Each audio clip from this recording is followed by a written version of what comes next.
Hey, what's going on, guys? It's Kaufman is Alive. Thanks for watching. Welcome to the new comic book show. Looking at all the new comics I picked up at the comic book shop this week.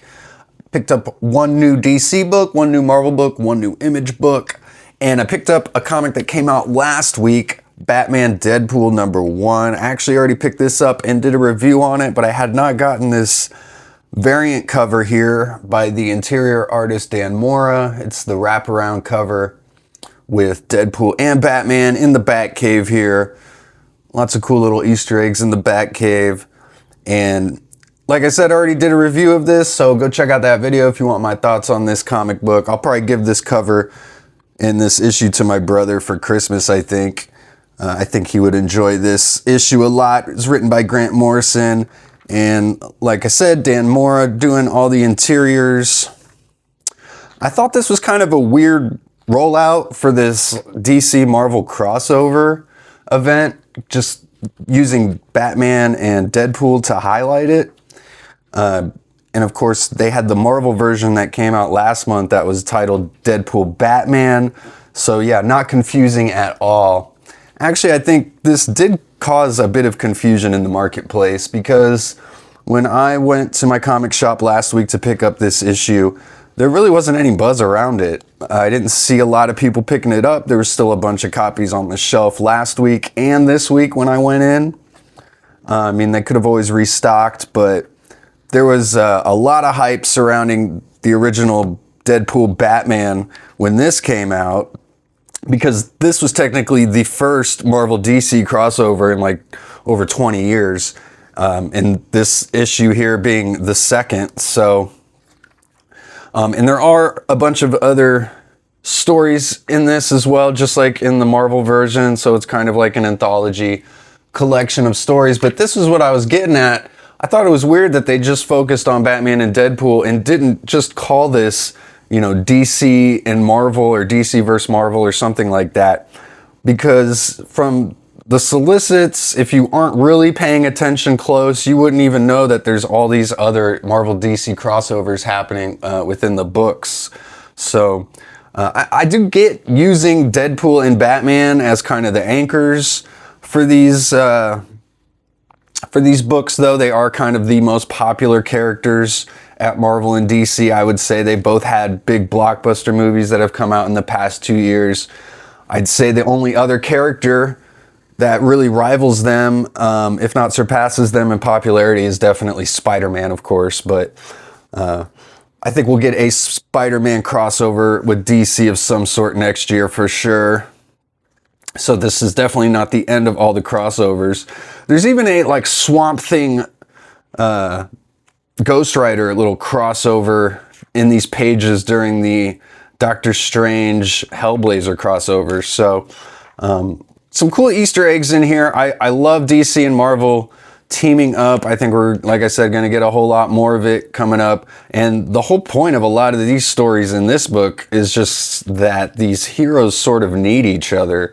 It's almost like Marvel and DC sort of need each other at this point, which I think they kind of do, especially Marvel. Maybe DC doesn't need Marvel's help, but I think Marvel crossing over with DC at this point was a big help to what's going on at Marvel these days, because I think DC's been putting out a lot better books this year, in my opinion. Marvel's fallen off a little bit. But speaking of DC here, I got the new Batman #4, issue #4, Enter the Minotaur. I picked this up because this is the first appearance of this new villain, the Minotaur here. And I've heard the writer Matt Fraction talk about how this is going to be a important villain coming up in Batman comic books. He's going to be the main villain, it looks like. And we got Jorge Jimenez doing the artwork in this issue as well. He's done the first 2 issues, the first 3 issues before this. I did not pick up issue 3. I did pick up issues 1 and 2. I thought they were pretty good. Nothing that blew me away. I mean, I think the artwork in here is excellent. I love the costume. I like that there's self-contained stories in each issue, but there is an overarching plot with Vandal Savage, I think he's the new mayor of Gotham, or police chief. I think he's the new mayor, if I remember correctly. So, yeah, here's the new villain. He's got 6 fingers, 7 fingers.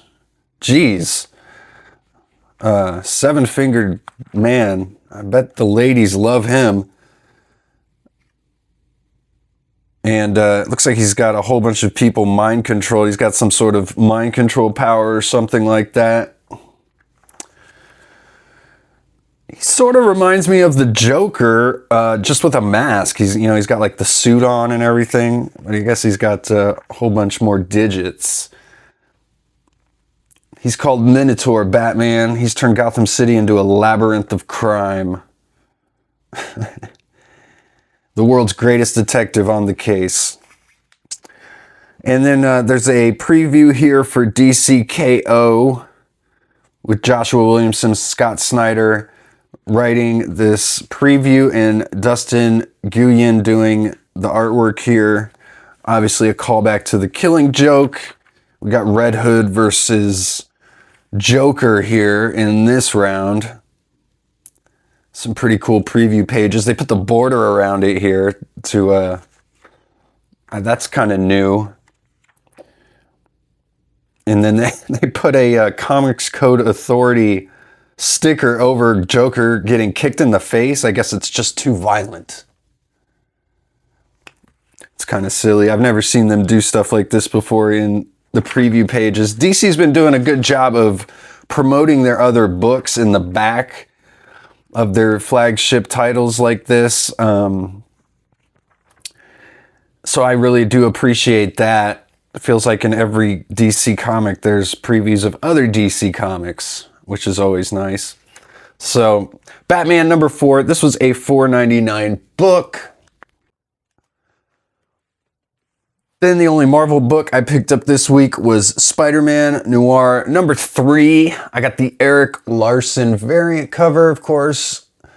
And he's the writer on this book, but he's not doing the interior artwork. Pretty awesome looking cover.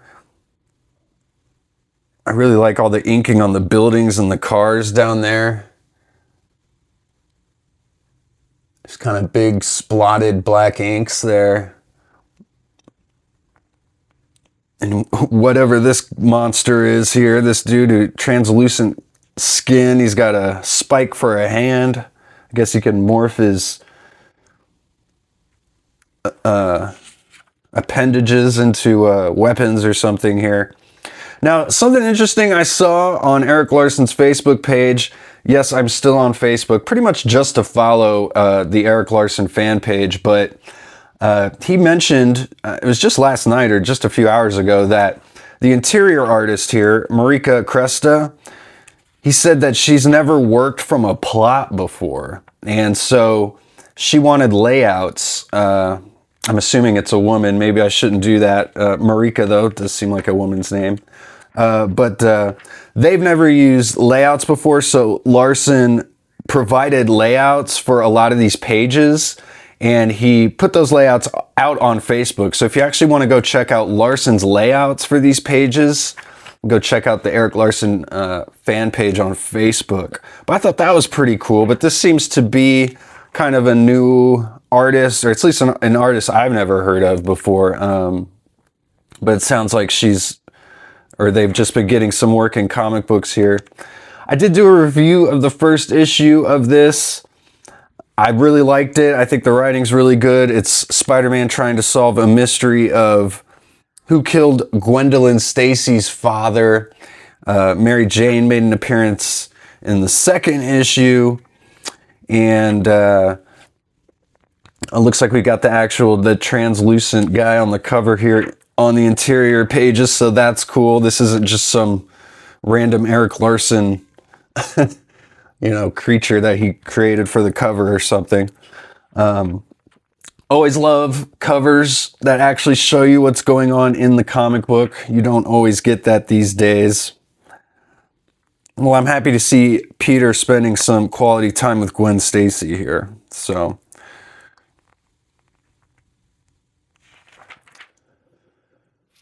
Spider-Man Noir, number 3. Go check out this series. I've been picking it up because Eric Larson is doing the writing on this, and you don't get a lot of Eric Larson doing work outside of his own Savage Dragon comic book anymore. And he's been providing variant covers for this too, which is really cool. Wish he was doing all the interiors, but like I said, he did do the layouts for that issue.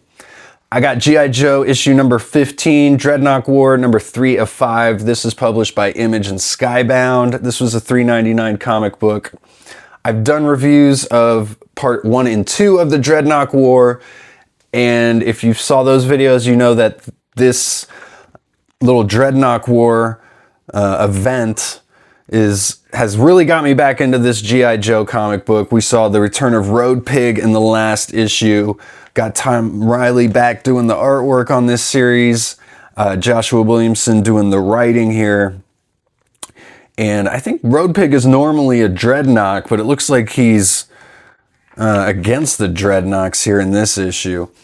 Jordi Belair does the colors as well in this, and I really like the colors. Like, look, this is some really interesting stuff. I love this, like, purple and peach just coloring on... That's the only, like, colors that they use on the entire page here. So some really interesting stuff all throughout. Oh, this is cool, a 9-panel spread. Definitely check out G.I. Joe.